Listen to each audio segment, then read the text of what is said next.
You're listening to the Shit You Can't Make Up podcast, a conversation with friends, hosted by Marisol Sanchez.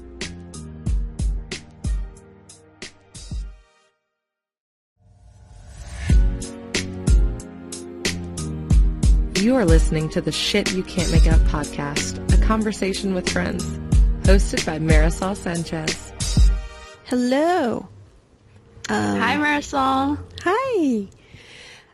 Thank you all for checking in and actively downloading this podcast. I'm always, every week, amazed that people do it. That lovely little voice you heard is a new guest. And her name is Diana. I'm going to try to say it in Spanish. I'm going to totally butcher this. Diana Madrigal. Was that? Sí. Oh, my cousins would be so proud of me. They call me the gringa. We can get into that later. Okay.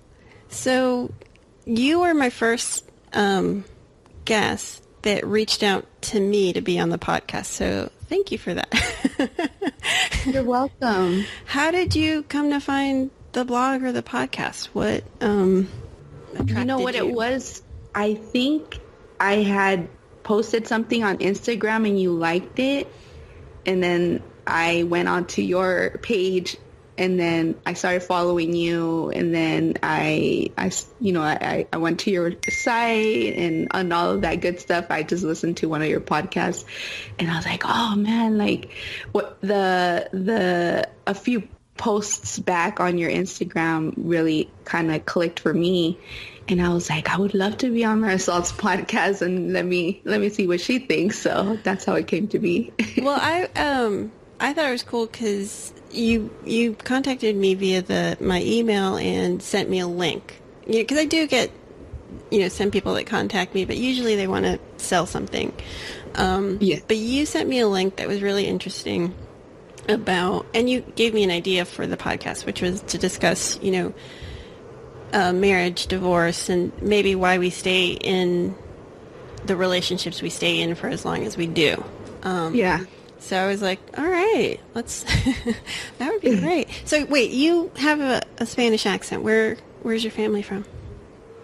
My family's from Mexico, and I was actually born in Mexico, but I grew up here in California. Oh my God, we could do a whole podcast just on what you think about Trump. Oh man.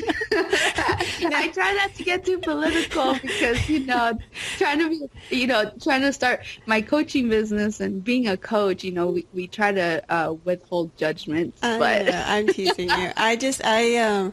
My daughter's nickname is, I think, the fake Mexican.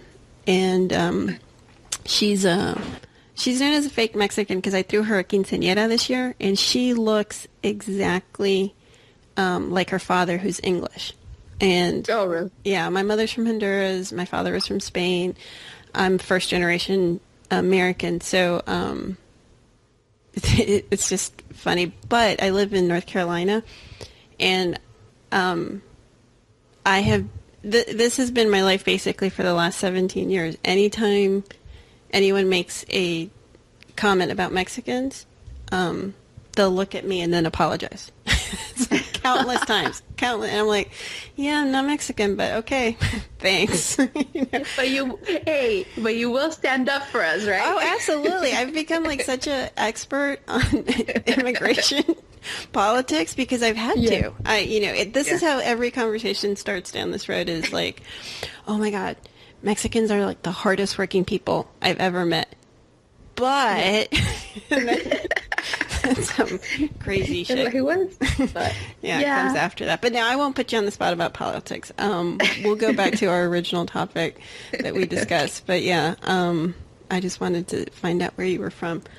So thank you. Oh, anyway, the reason my daughter's called fake Mexican is because we threw her quinceañera, but she looks as white as you can possibly look. Doesn't speak Spanish, but she wanted a quinceañera, so she got a quinceañera. And that's awesome. Yeah. And so her Mexican friends at school called her the fake Mexican. So that's kind of a joke. Well, she should think of it as being an honorary member. I know. No, she, it's a funny story because, and this we could lead us into our conversation about marriage and divorce, but, like there's the me of before my divorce and there's the me of today, which are two completely different people. Oh, yes. Yeah, the me before my divorce, I really had some issues being Latin. I was like I think I did a podcast or maybe a blog on called like the self-hating Latina. Like I was, I just there's a combination of reasons. I mean, I've done the therapy on it and I've processed it to figure out that I think I had a kind of a violent childhood with my mom. And I think in my childhood mind, in my subconscious, I thought that was Latin culture. Like, I thought all my cousins were getting their ass beat, like, on the regular. I just thought that was it. Plus, I think being born here and being the first here, and, my brother described this the best to me, is you feel like you have one foot in American culture and you have one foot in Spanish culture, but you never kind of fit in either culture. Right. Like my cousins, call me La Gringa, but, when I was little, I wanted to be called Jennifer. I wanted to be white, I wanted to be blonde, and I wanted my name to be Jennifer. So wow. I grew up kind of resenting being Latin. And it wasn't, so that's how I grew up, got married, had my kids, and this is one of my greatest regrets in life is I didn't teach them Spanish. And it was after the divorce, after really going through a lot of therapy, a lot of trying to figure myself out, figure out my issues, work through my shit, basically. Is I love being Latin. Like I reunited with my family. I was like a prodigal daughter. I came back. I see them, we visit and everything. So, from the perspective of my kids, it's sort of like I raised them, the twins, the oldest, they're 15. I raised them completely like, you are white. I'm giving you white privilege. This is my gift to you. And then I was like, oh, fuck, I fucked up. And after the divorce, it was like, I'm going to try to teach you about Latin culture as quickly as I can before you leave for college. And they, they love it. They love the food. I think they resent me for not teaching them Spanish.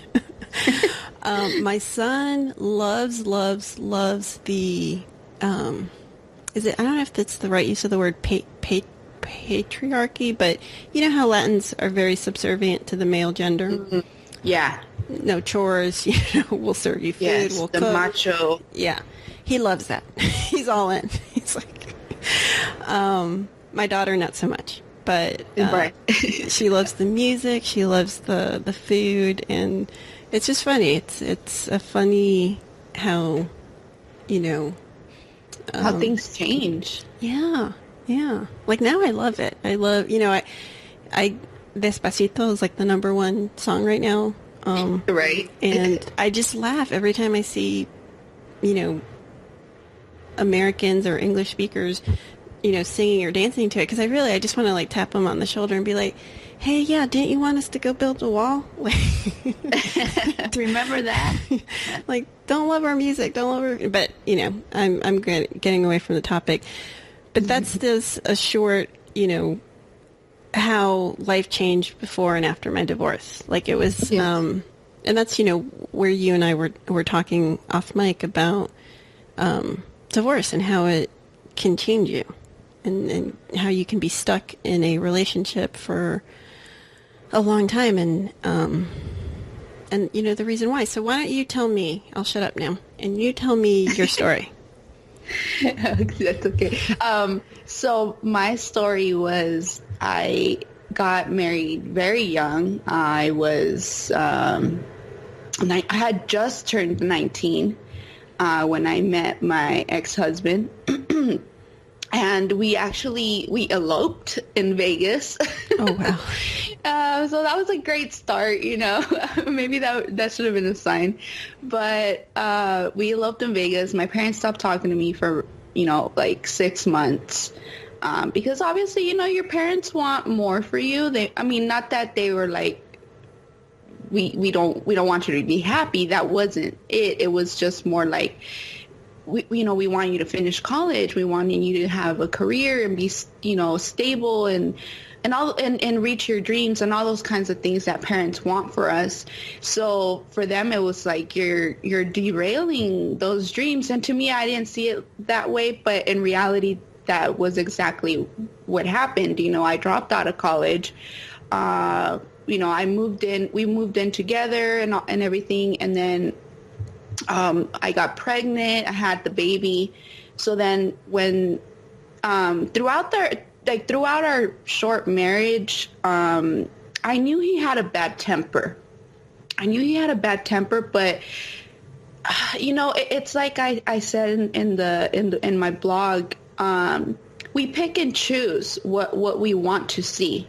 For me, it was like, I made excuses for it. I was like, yeah, he has a bad temper, but, that's because he's gone through a lot in life, or, that's just how he is. He doesn't mean it, or things like that. So his bad temper and jealousy, eventually turned into, huge arguments, like just very very drama kind of filled relationship. Was he Latin? Was he Latin? He was Chicano, so he, his mom was from Mexico, and he was like first generation from the U.S. So he actually was very machista. Mm-hmm. Where, I worked full time, and then he still expected me to, have the house clean, spotless. He wanted me to look good for him and all those kinds of things. But he wouldn't help me out. He wouldn't touch anything that had to do with domestic work or anything like that. So it was that power dynamic where, he wanted to have that control over me. And like I said, just the jealousy and all those kinds of things. And I think back and I'm like, okay, obviously I had my fault, my challenges as well. I was not a perfect young wife. I still had a lot to learn, but I think ultimately he just wanted something different. Like this is the reason, okay, like literally this is the reason he gave me, after having a baby, I gained weight. Well, during the pregnancy, I gained weight, and it was very hard for me to lose it because I wasn't breastfeeding. And then I had a very sedentary job. I worked at an office, so and I worked a lot of hours, and I probably, in LA, I spent 2 hours to work and then 2 hours from work commuting. So that was like 4 hours of my day just sitting in a car. So it wasn't easy for me to lose the weight. And he literally, that's what he told me. He told me that, I was lazy, I was fat, I was unattractive to him anymore, that I wasn't attractive to him anymore, and that he deserved to have a wife that he would be proud to be seen with. And obviously that was no longer me. As you can... He sounds like a winner. A great guy he was back then. Yeah, but I don't blame him because he was obviously, it's like that saying, it's very cliche, but it's so true. Hurt people, you know? And so I know now that he had a lot of unresolved issues that obviously he projected onto me. But I had low self-esteem when I went into the relationship because I grew up, being an introverted child. Like, people misunderstand you. They think that you're stuck up, or they think that you're boring, or they think this, or they think that, So my parents also, they didn't know, because obviously they had their own self-esteem issues as well. but they didn't know how to build a child's self-esteem. You know, for my mom, it was like, don't ever think you're better than anybody, and like kind of, you know, it was their interpretation of being humble, but instead of just humbleness, it was more like, just don't think of yourself at all, like, you know. So for me, like, I never felt, you know, I felt smart because I did well in school, but I never felt like I was good enough. And that's our, like I mentioned, that is our inner critic. Our inner critic in one way tells us that we're not good enough. We may not be good enough for our families. We may not be good enough to be loved, or a myriad of different ways that it tells us. It's different for each individual person. But for me, it was like overall, like I wasn't good enough of a person. And so going into this verbally abusive, emotionally abusive relationship, I was already at a disadvantage, you know, and I didn't know it. And this is why I'm so passionate about this topic, because I really feel like it almost cost me my life, you know, because when he asked for the divorce, I mean, my world was shattered. At the moment, like, it was, you know, how they say, like, the rug was swept from under me. I had literally no idea that was happening, that this is how he was feeling, and that's where we were headed. And you had children, right? You have 3 and children? I had one. Yeah, we had one. My son was 8 months at that time. And so it was just like, so like unexpected, so just, it just completely like turned my world upside down. And something I talked about in a book I co-authored, I talked about my story, was that, you know, when I couldn't really turn to my family because they already didn't like him, and I still wasn't sure if we were going to work it out or not, or anything like that.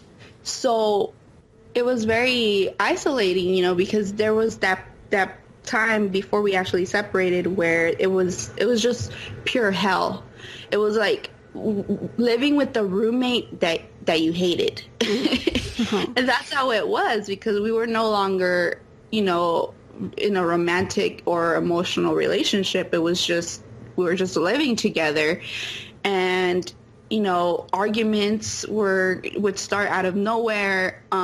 Just every single, because of everything that was happening, I started building a lot of resentment towards him. So that resentment in turn turned into anger.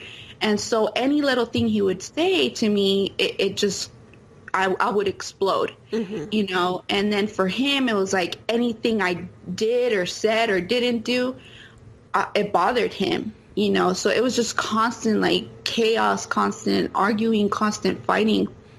And my son was there for a lot of it. And he was a baby, you know, but it's still not a good environment to be in. So I finally, like, moved out of the house, but we were still, you know, seeing each other. We were still co-parenting. And then he finally, like, legally filed the divorce, and I got served, and it was just so soul crushing for me. Like, man, like, this is really happening. And, you know, I had all these feelings of failure. That, again, like, my self-esteem was non-existent, because, you know, I felt like, wow, I couldn't make my marriage work. Like, that was something for me too. It was like, I had, since I was little, I had dreamt of being married, of having children, my own family, and having children. And I based the majority of my identity as a person in those roles. So having your identity completely shattered it's an overwhelming sense of loss, because it's very confusing. You start wondering, you start getting all those, like, existential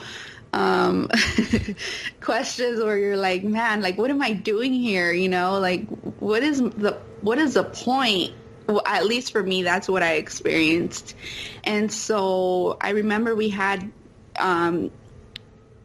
I had kind of an argument with my parents, because I had moved in with my parents, And I was just feeling so low, like the lowest I had ever felt, because again, I felt like a failure as a mom. I felt like a failure as a wife.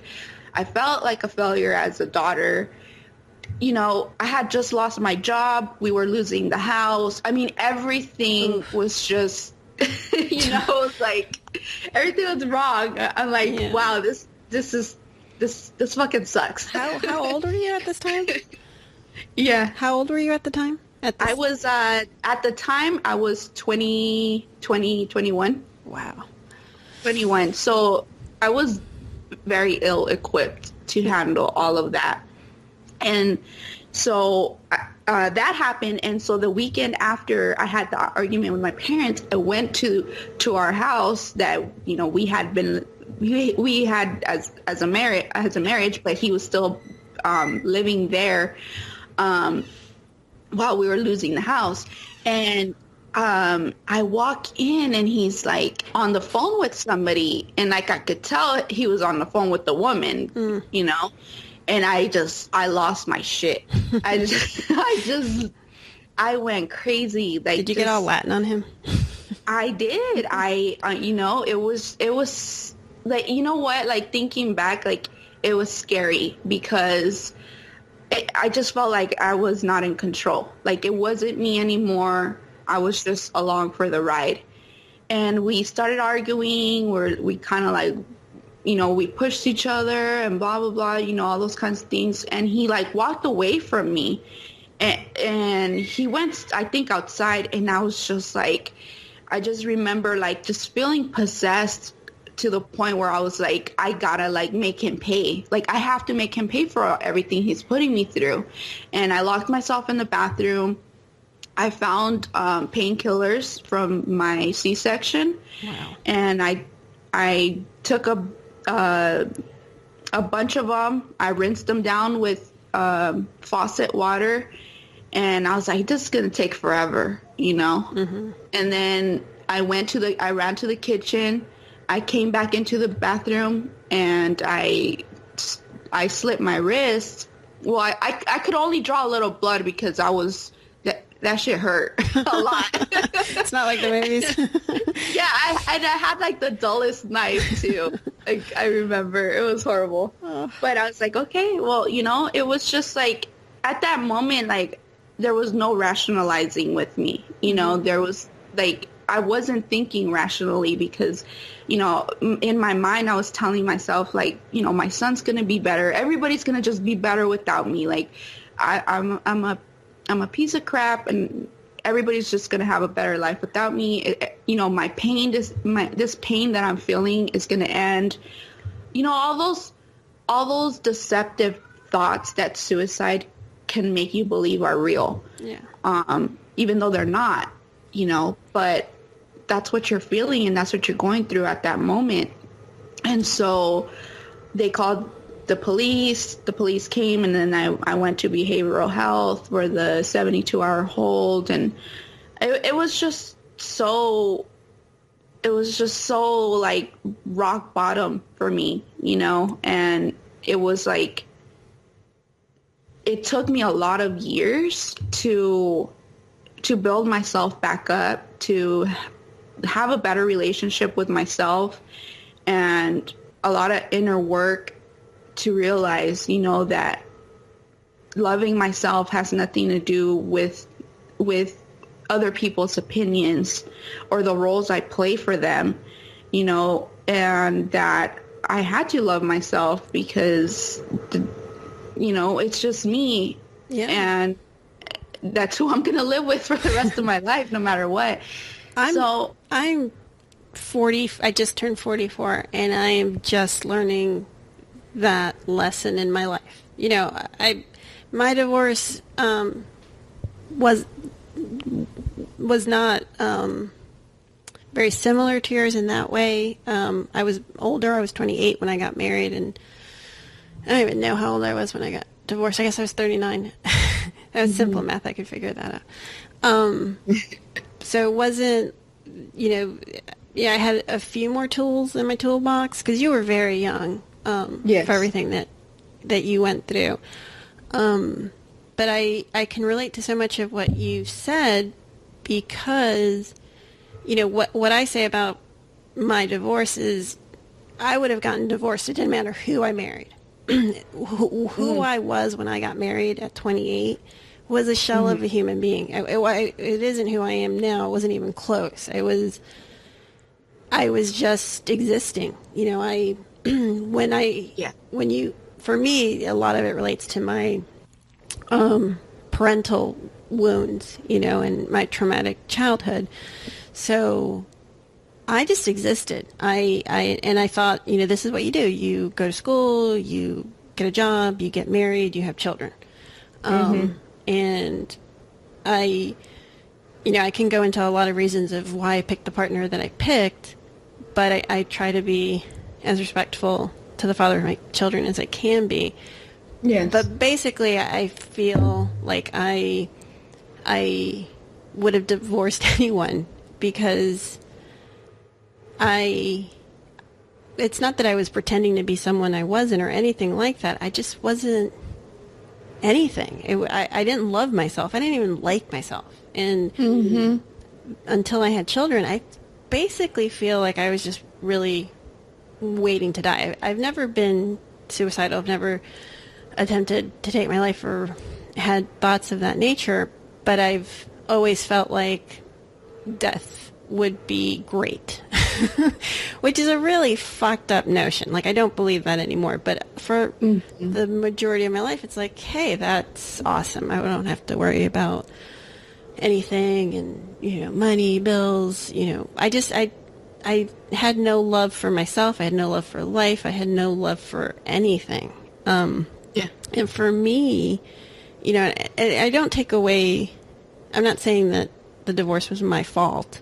I'm just saying I know I didn't have I was not prepared to be with there was no way I was going to pick someone for me that would work forever because I was just a horrible version of myself.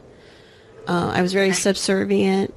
I thought, I just acquiesced to everything, and I just had I was nebulous. Like, I had no depth. I had no, anything. It really just, I was a shell of a human being. And, you know, I do say I probably could still be married to this day, with the father of my children if I had been given the space to become the person I am, you know. Yeah. But I wasn't. It became sort of like, as I was trying to figure my own shit out, that just, that wasn't part of the script. Right. And it really, for me, the defining moment, I think, was looking at my children as they got just a little bit older and realizing I needed to get my shit together for me, for them. And the marriage wasn't traumatic. The marriage was actually, I think, fine. The divorce was contentious as fuck. That's a whole different podcast that, you know, one day I can do. But yeah, because emotions are running high. Yeah, the divorce was awful. Egos are bruised. It's just, and, you know, money's involved, and when divorce lawyers get involved, it's just, you know, they feed off anger. It's a contentious. That energy level just permeates through the legal system. Yeah, it's not good. Anyone listening, if you do decide to get a divorce, really try to deal with it outside of divorce court as much as you can. I don't think you'll find one person who's gone through it that wouldn't say that. But like you, I do feel that the divorce, the way I describe it often is like it was an explosion to my life, like everything, to my family, my home, my children.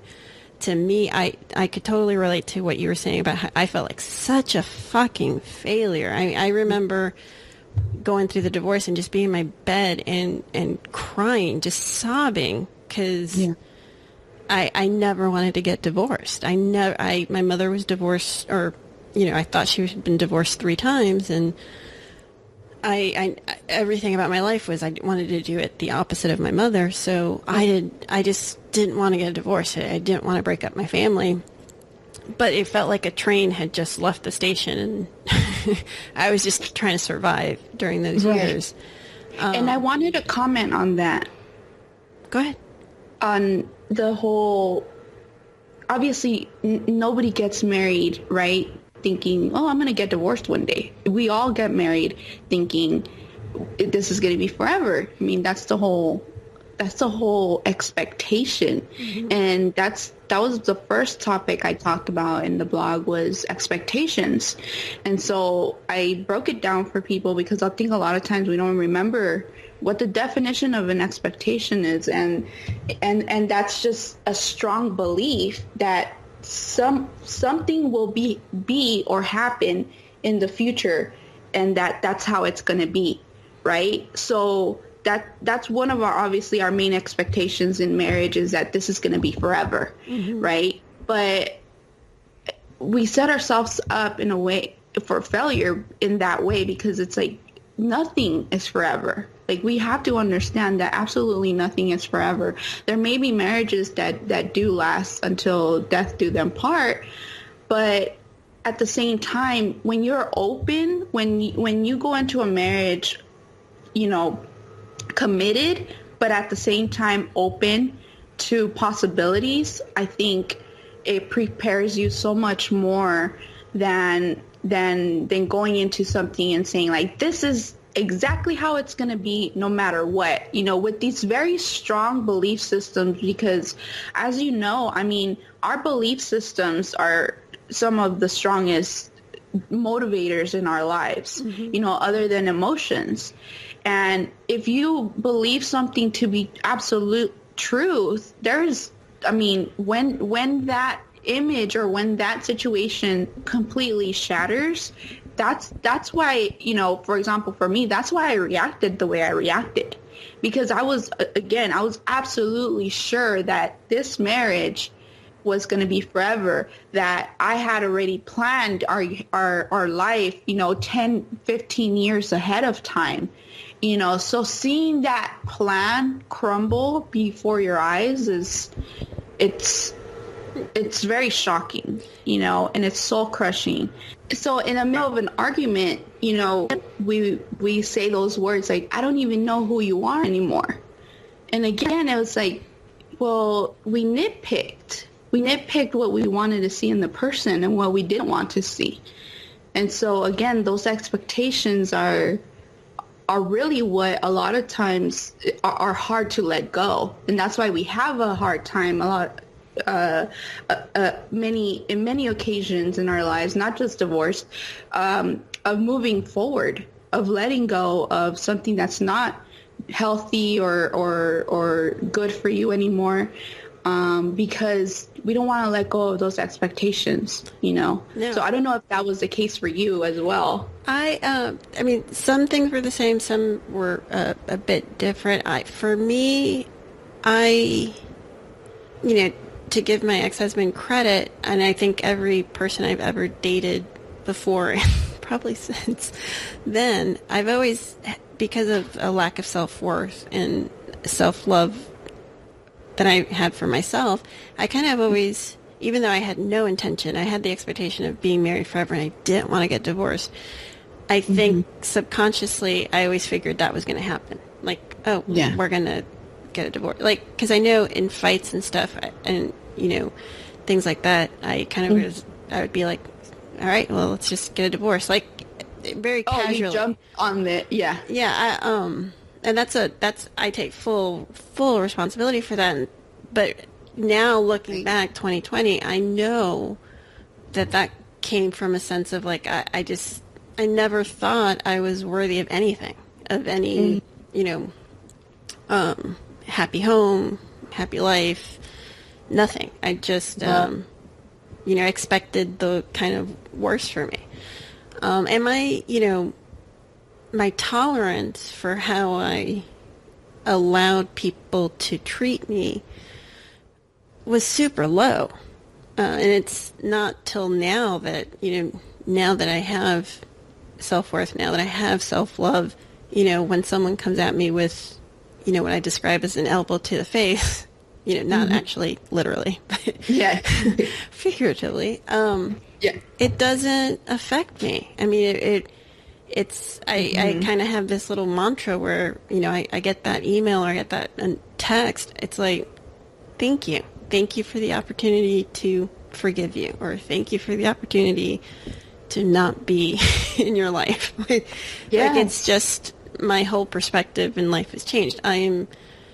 The one thing I can say about my divorce categorically is it was the birth of me.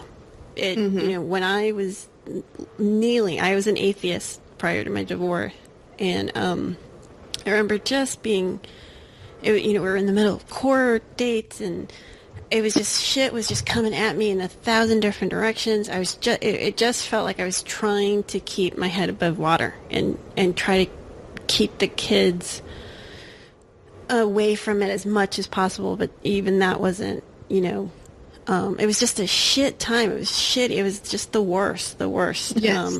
And every insecurity, everything I didn't like about myself was just radiated more and more during those days. And I just remember this one night, you know, I got down on my knees and I was like, fuck it. I don't know if you exist. And, you know, talking to God, I was like, I don't know if you exist, but I need your help. I need something. I wanted to die. I wasn't suicidal. I didn't, you know, actually do anything, but the desire to end it, just to end, that all the pain and suffering would end, was so strong with me that day that, you know, I got on my knees and I just prayed. And to me, that was like the beginning of my birth of who I am today. It was like, all right, if I'm going to fucking implode my life, if my life is going to implode, I'm going to rebuild it. And I'm going to rebuild it. You know, it's like the $6 million woman. Like, I'm going to do it better and stronger. And for me, and it sounds like you, and I think why we relate so well, is it became a self-study. Like, it wasn't looking out externally to other people and blaming other people.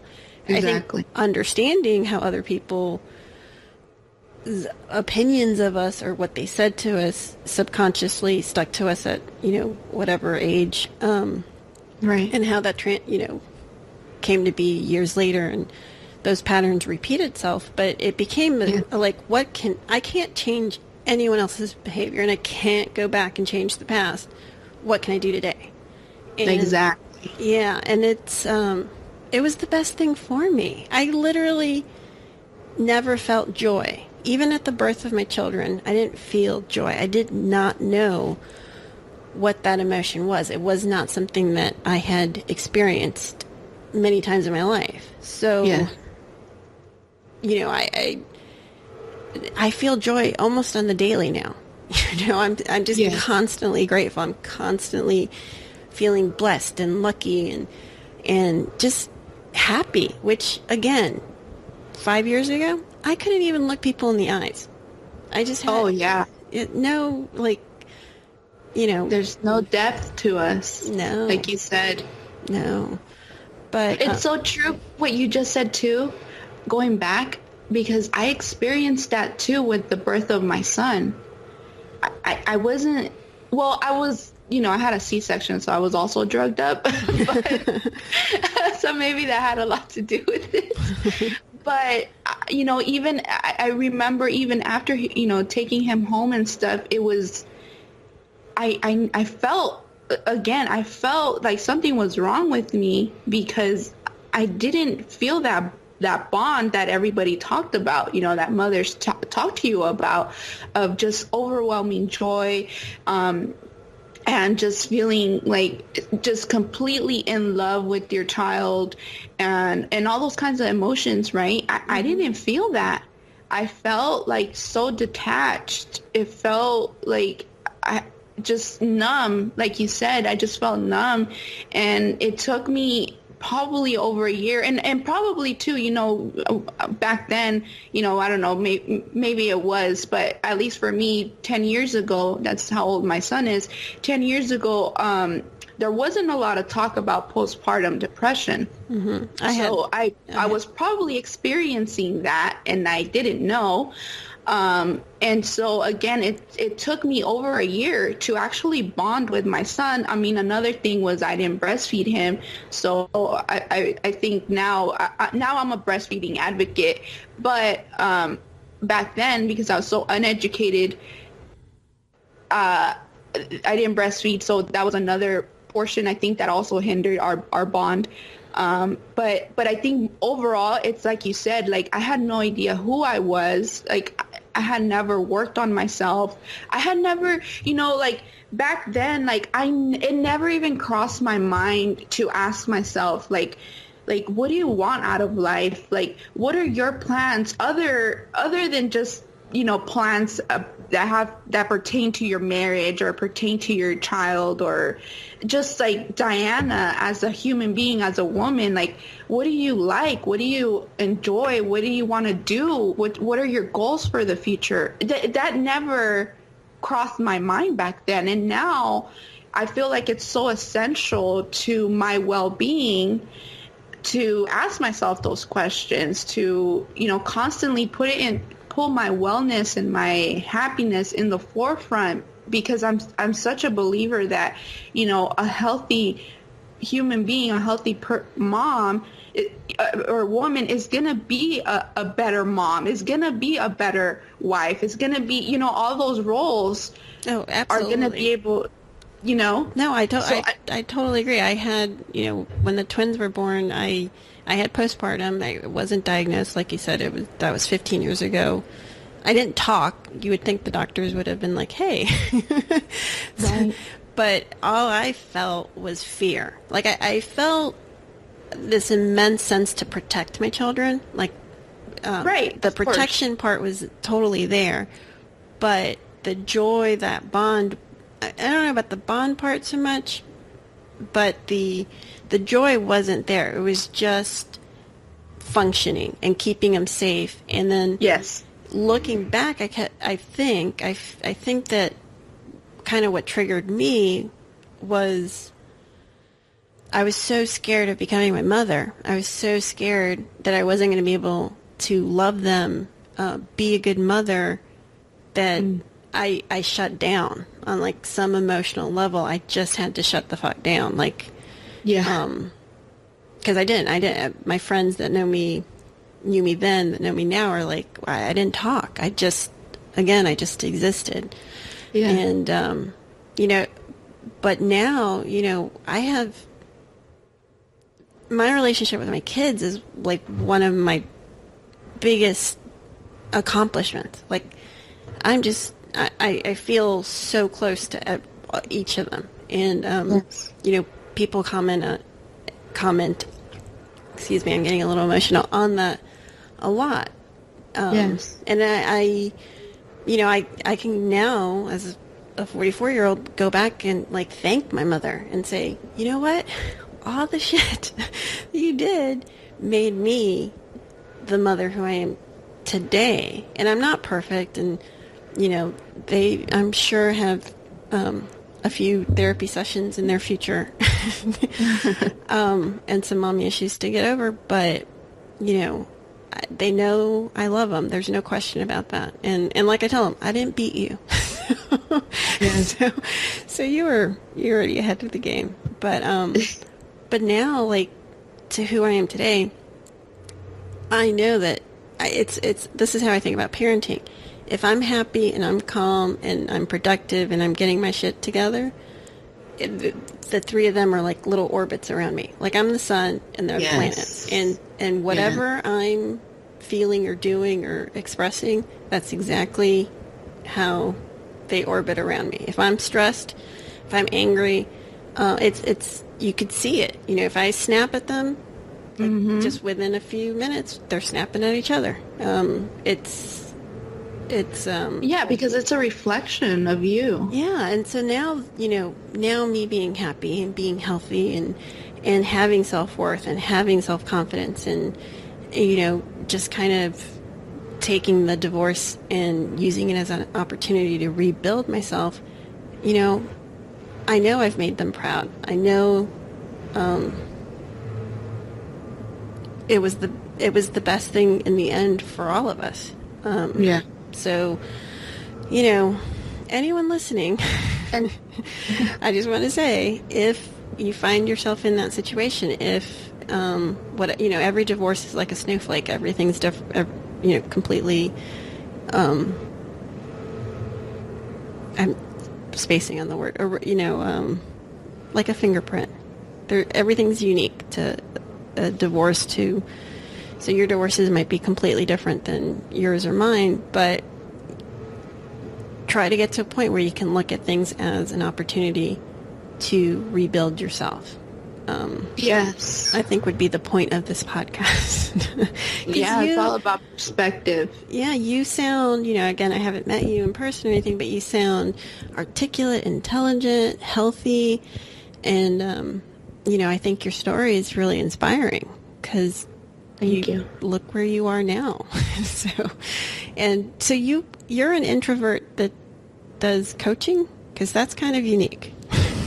Well, that's actually my niche and I'm actually writing a book about that because that's exactly what people tell me when they meet me. They're like, you're an introvert, but you're a coach. Like, that doesn't go together, you know? They think that it's kind of a strange dynamic, but I'm like, well, I feel like it's perfect for me because I prefer one-on-one conversations, just how you and I are doing, Marisol. Like, I feel a connection. Like, everything we're talking about, I resonate deeply with it, and that's where I thrive, because my personality is like that. So for me, coaching was a natural fit because my whole life I've been the listener, for people. Mm-hmm. I've always been that person. I mean, my family, my friends, I've always been that person that they can go to and talk to, and unknowingly I always was like I always tried, because I always had the sense of like, I don't know everything, Mm-hmm. So I'm never going to assume that whatever this person is telling me, that I know the absolute truth and that things are just the way they are and that's it. So I was always very objective when people would tell me their problems. I mean, sure, I would once in a while fall into like, being kind of an enabler, mm-hmm. for people, because that's kind of like what's expected of a friend, right? Mm-hmm. Of like, yeah, we're going to vent together and we're going to talk crap about this person or whatever. But it always felt yucky at the end, like after the conversation, I always felt yucky, like just like felt gross, like having talked so much smack about somebody, even though it was for a friend. So as a coach, obviously, we are very objective. We're very non-judgmental. So that was a very natural fit for me. So we just had this really interesting conversation today about, well, it was, about divorce, and I'd like to phrase it as the opportunities that divorce gives you to improve yourself, love yourself, learn about yourself, rebuild your life. And, I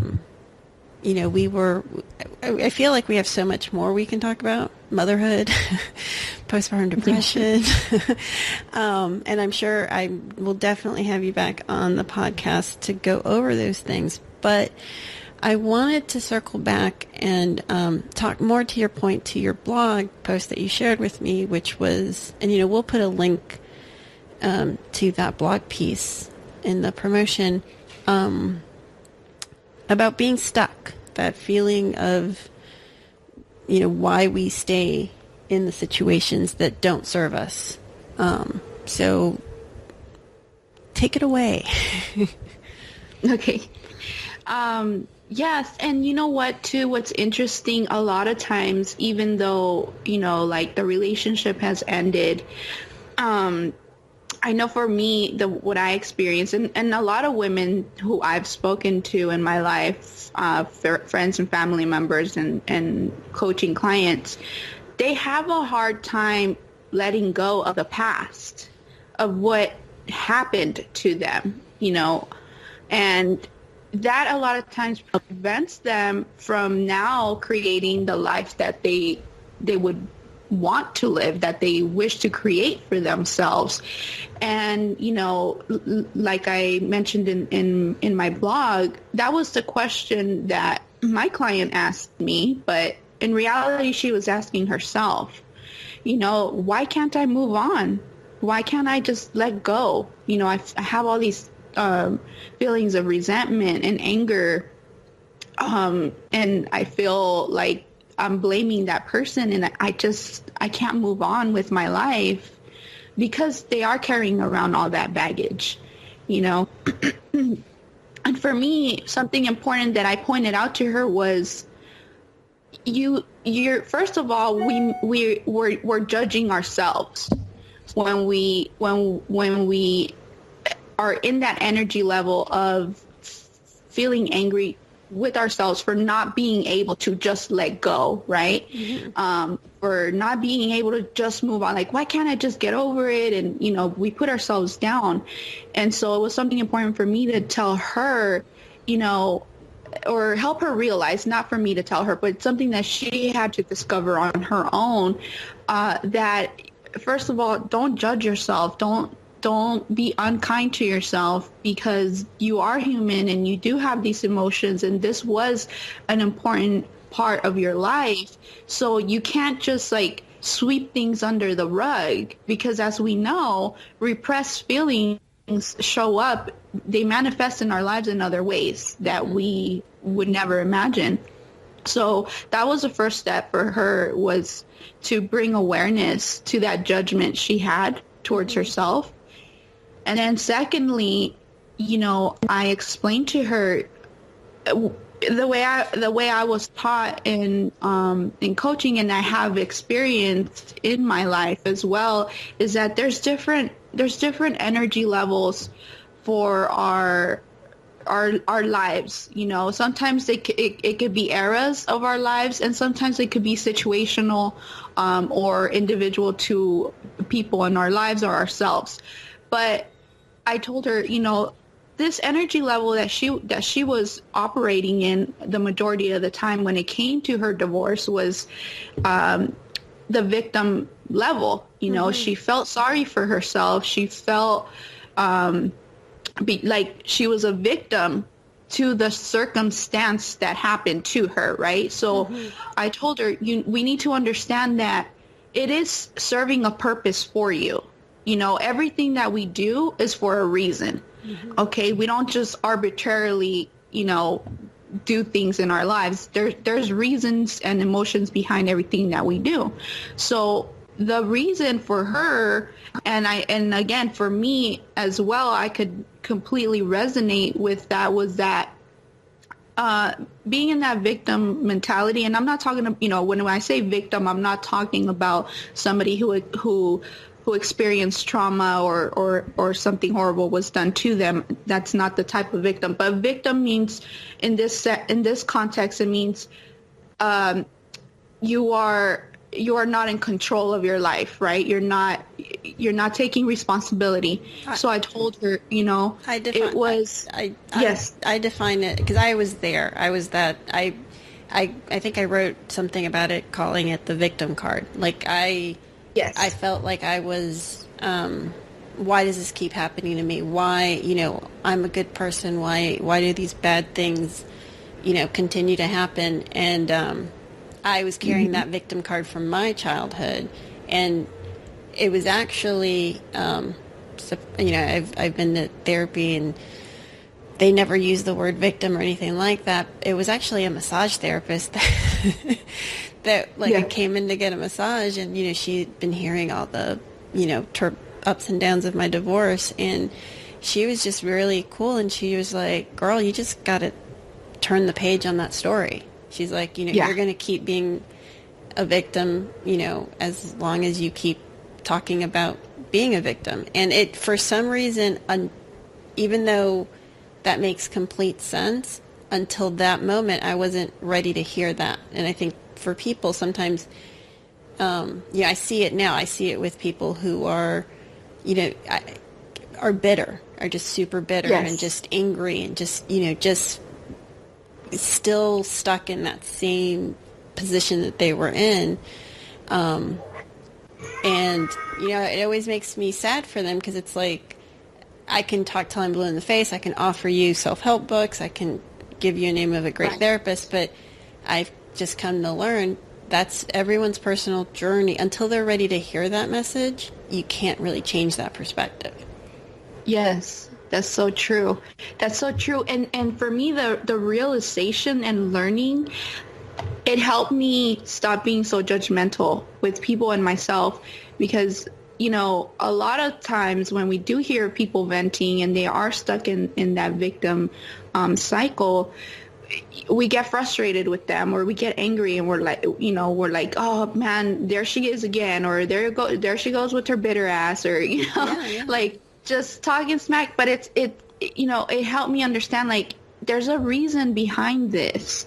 Being a victim, it helps them avoid responsibility for what they can do in their lives, and it helps them gain sympathy from those people around them, because that's going to provide comfort for them at that time.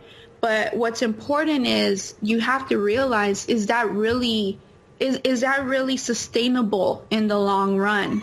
Like, is this really what you want for the rest of your life? Like, do you want to go throughout your existence being bitter, like you said, building up walls and not letting people in, and not fully loving somebody again, and trusting? We know once we experience divorce, trust is an extremely difficult thing for divorcees to establish again in their lives, to be able to say, I'm not gonna fall into that mentality that all men are the same and they're all dogs, and like, there's no relationships out there for me, etc. Like, you have to really trust that the universe is gonna allow for things to happen in the right time, and that you are worthy and deserving of love once again, if that's meant for you. And if it's not, then you got to be okay with that as well. But that was something that we had to work through, that energy. I see it a lot with, like, women who are getting a separation or a divorce. They'll message me and ask for advice or thoughts, and or when after they've gotten the divorce, it might be more generational. I don't know about younger women, but I do feel that there's a population who want to just get married again, like very, like, or find that man very quick, like, and I don't want to be judgmental, to each their own, but I always kind of just want to put my hand in my mouth and be like, girl, like, wait, slow down, stop, take a breath. And, again, I say this over and over again, take that destruction, that a divorce is. I don't care how nice of a divorce you might have. It's still an end of something. And take your time. It's an opportunity. It's not an opportunity to learn about other people. It's an opportunity for you to learn about yourself and how you want to show up. I'm going on my 5th year from my divorce, and I just now, just like within the last 3 weeks, I think, have said, you know what? I think I'm ready for I'm open. I'm open to falling in love. Like, I've dated, I've gone out, and, I still believe that conditioning, that story that, that's what you're supposed to do. You're supposed to just find a mate and partner up. And I think I was self-protecting myself by not dating people that I wouldn't end up in a long-term relationship with, because I wasn't. I had to take these last few years for myself, for my kids. If it happens, great. I'm totally open for it. But I also know I'm totally happy, or I have the ability to be happy on my own. I can take care of myself. And I've learned so much more about myself. Like, I know I am only going to attract what I feel worthy of, Does that make sense? Yeah. I don't know if I'm articulating that well. Of course. And it makes perfect sense. Yeah, and the version I am today is going to... I'm just not going to take people's crap anymore. So I don't have, I don't have the tolerance to play games or, break up and get back together and, just I'm good, and I need someone equally good, equally emotionally strong, and that has some depth, that can say, you know what, I have emotions, and here are my feelings. Let's talk. Yes. And, I do feel that a lot of people don't take that. And men as well. I say women, but I also have lots of men friends, and they just, I actually feel like they're more inclined to jump into a relationship very quickly. And I'm like, dude. Yes. And again, that was my experience. Yeah, everyone kind of thinks, the divorce, it's all about the ex and what the ex did to me, and me, and it's like, no, it's you. You've got to figure out you. How are you going to show up in the next relationship? Yes. That's my thinking. But then again, I'm single, so it's really easy.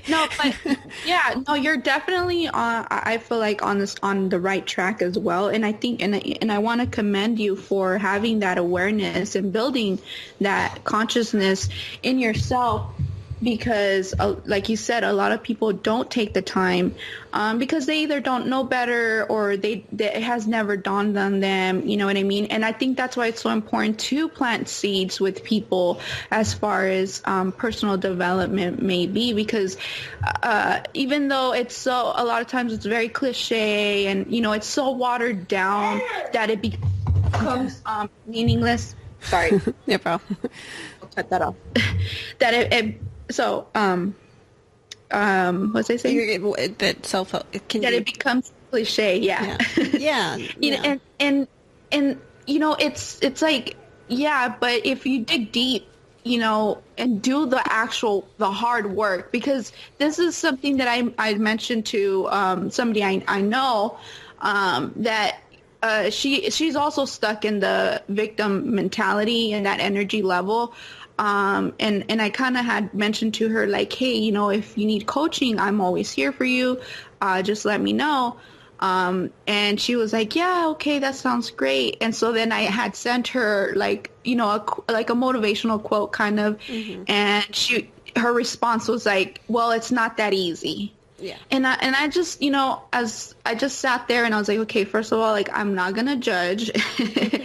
I'm not going to judge. And I understand why she feels that way, but it's something I wanted to stress to her. And I did let her know. I was like, I have never said that this is easy, and I will never say that to anybody, because it's taken me, it took me like 8 years of personal development, of like hard work, of crying and just breaking down and just ugliness in order to be the woman I am today. I look almost nothing like the person I was 10 years ago, as far as emotionally and spiritually it goes. So to me, I completely concur with you. It's not easy. To me, I'm thinking of a specific person in my mind who also kind of rebuffs any thoughts of emotional development, of personal growth. And to me, it's like, my gosh, if if I had gotten this education in lieu of the education I did get, we're edit that out. But if I had gotten that education, this personal development, I mean, if someone had anywhere along the line of my life just been like, hey, do you love yourself? Do you like yourself? Yes. That could have just changed the trajectory of my life. Oh my God, yes. But yes, girl. It's just, I'm like, yeah. putting my hands, like, preach, seriously. It's not, and the thing is, you have to go look for it. And, it's $1 billion industry. We've got the self-help books. You've got, coaches. There's so many, there's therapy. And there's, like, what I tell people is, like, what I did for me doesn't have to work for you. It's like, there's infinite ways to figure it out for yourself. For me, it was yoga. It was, finding my own spirituality again. It was, just taking care of my body, my health. And it was facing the part that is really true, that felt really true when you said it is hard. It is not easy. You can't throw up a motivational quote on Facebook and be like, hey, all's good with me. No. Right. If you have not literally gone through every single one of your demons, and some of them you don't even know what they are. It's so in your subconscious that you haven't gone through them. And, I say you can't go over it, you can't go under it, you can't go around it. You got to go through it. You got to go through it to get to the other side. It's not easy. It's not for the mild of heart. And, for people that, sometimes I'll have someone who will make fun of me or, my hippie ways, as they say. Same here. Yeah, I don't give a rat's ass because, again, I'm happy. Like, I'm genuinely, I'm not happy 24/7. In fact, if I'm happy 80% of the time, I take it as a great day. But I am happy. I'm at peace. I'm not reactive most of the time. I love my life. I am grateful for my life. I'm just happy. I don't know. It's an energy that I have that I didn't have 5 years ago. And it isn't easy, but nothing worth having is easy. And, some people are blessed absolutely with a great childhood, great parents, and, have so much less to walk through, but everyone has something because we're infallible. So our parents are infallible, and we all start to have personal belief systems that aren't true.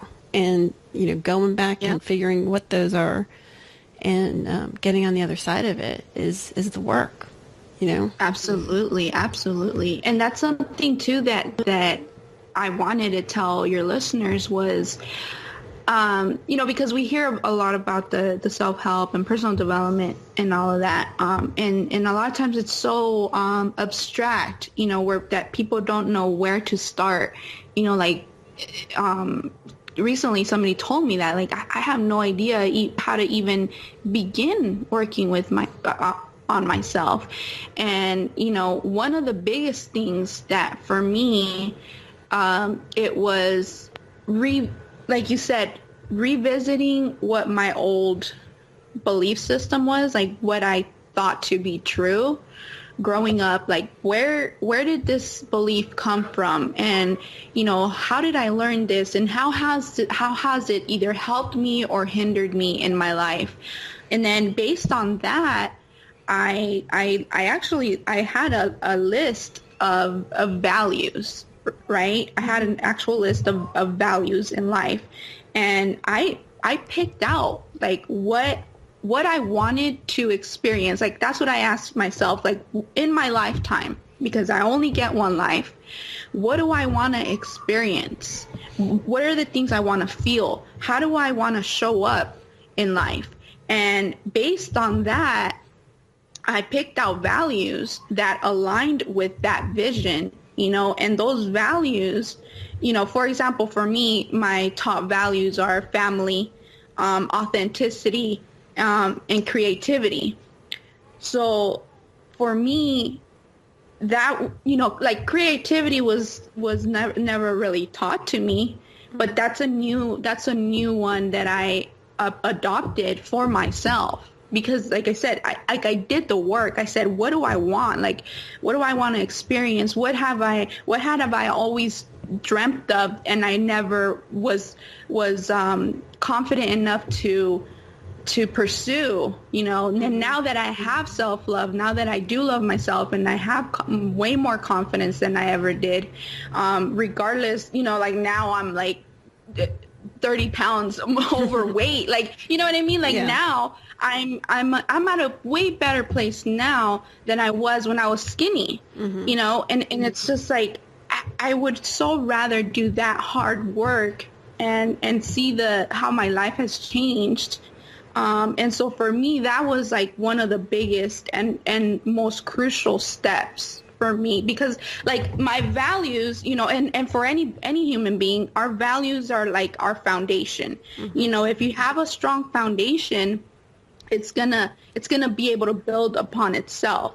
But if you have no idea what your values are or what you want out of life, then you're gonna start building on something that is not strong, that is not gonna hold up when shit hits the fan, as they say. You know what I mean? So for me, that would be one of the biggest, like, I really want to stress that to the listeners, is go through a list, and say, like, what are the values that I want in my life? What are my old values? Are they serving me? And by serving, I mean, like, are they working for me? Is this something that is empowering me? Okay, so when I use the word serve, that's what I mean. So they have to ask themselves, what is it that is working for me and what's not working for me, and build that new set of values that's going to work for you now as the human being you are now. And then based on those values, you can start doing the rest of your work. You can start doing, for example, like I said, the inner critic, because we all have the inner critic. And so work on the inner critic. Sometimes just mine sounds a lot like my mother, by the way. It can. No, I'm kidding. It can be, because it can manifest in that way. Yeah. And for most of us, for me, my inner critic was created when I was a child. Yeah. I can almost pinpoint the time that it was created. And something I also touched on the blog is that we have to understand that just like our energy levels, our inner critic also serves a purpose. The inner critic's purpose is to prevent us from feeling pain.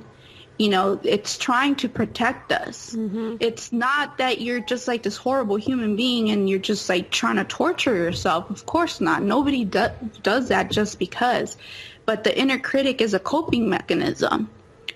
And so the thing is, like, when I went through this exercise and like I addressed my inner critic directly, like I basically like faced my inner critic, and I told her, like, I understand that you're here to help, but you're not needed right now. I'm fine. I've got this, like I can do this. And you can come along. Well, that's the thing too, like recognizing that it's not just going to disappear. Like we're not living in this fairy tale world where it's like, oh, everything's going to be cupcakes and rainbows. No. We have to understand and acknowledge our darkness, right? To see the light. And it's, to me, it's a practice. Whatever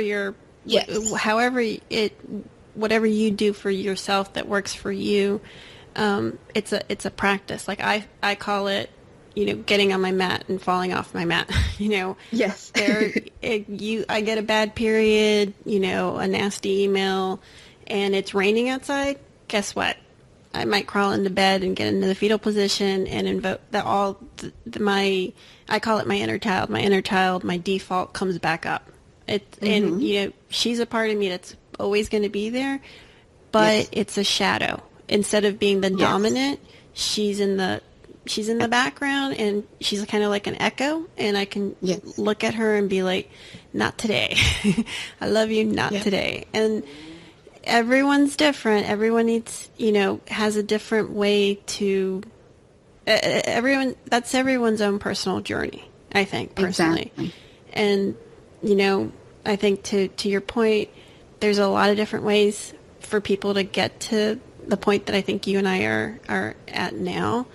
And I hope, we can. And remember, it's a work in progress. So it's a it's for everybody, not perfection. Exactly. It's progress, not perfection. I don't want to say never. Maybe I'll become, self-actualized. I'll be the Buddha reincarnate. Doubt it. Sincerely doubt it. I'm happy with where I'm at right now. But it, for people out there, I hope that, we've offered some insight into how it can be, how self-development and self-help, why it's $1 billion industry, because it can actually help you. It's not the, for the people that kind of make fun of it or go, that's frou-frou or woo-hoo or whatever, I just kind of shrug my shoulders and have a little smile and think, I'm much happier with me. And yes, one word that you said that rang so true to me, and it's probably my biggest compass, is authenticity. That's my goal. Is I just want to be authentic. I feel like I've spent so much of my life being inauthentic. In the sense that I didn't know who the fuck I was. I was just, like I've said before, just a shell. Yeah. But now, I see myself for who I am, and I love myself. I want to be my friend. I want to date myself. Yes. I want to be my own mother. I'm not perfect. My issues are for everyone to read on the blog or listen to the podcast. Not professing perfection by any fucking stretch of the imagination. But absolutely. I think to live authentically is just the most it's what I want most for my children, Yes. It's not easy, but it's worth it. Not. That's exactly the way I put it. It's not easy, but it is worth it. Yeah. And it's going to be hard, and it's going to be ugly, and it's going to be messy, and all of those things. But hard and ugly and messy doesn't mean that it can't have a beautiful outcome, And on that lovely note, I'm going to just say it's been such a pleasure having you on, and I definitely want to have you back on in the future, because I feel like we can just have a conversation about anything. Yes, thank you so much. It would be great. But I do want to send people to your blog or your social media, wherever you want to have them read your stuff. And I'm, I have that kind of weird sense of humor, so I just want to say I'm really glad that knife was dull. Me too. So go ahead, give us your information. Thank you, Marisol. So my website is www.empowermentdiana.com, and then I am on Instagram and Facebook as Introverts Empowerment. I still think that's awesome. It's like the perfect little, that's awesome. All right. Well, thank you so much for being on the show. And again, listeners, please like, comment, share, follow, sign up for email notifications. Really excited. We've got some sponsors coming up, and I'm just so grateful for all of you. And, for me, this podcast has been part of my self-help. It's actually publicized in the self-help category, which was kind of accidental, or I didn't put myself there. I'm not actually sure how I got put in there, but it worked out perfectly, because it is kind of what it's about. If you go way back to the beginning of this podcast and listen to today, you'll notice not only the difference in the sound, but in me, and in my confidence and in my self-love and me overcoming my personal demons, which, I kind of share with everyone. So you're welcome. Thank you so much. Have a great day. That's the show. From one introvert to another, thank you, Diana, for sharing your story. And thank you, listeners, for taking this journey with Marisol.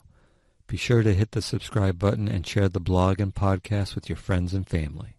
Want more Marisol? Check out her blog at shityoucan'tmakeup.com or find her on Instagram at Marisol's Podcast or, of course, Facebook. I'm Sean, the producer, and you can hear me on Dadson, all one word, DADSON Podcast, wherever you find your favorite podcast, or find me on Instagram. We'll see you next time.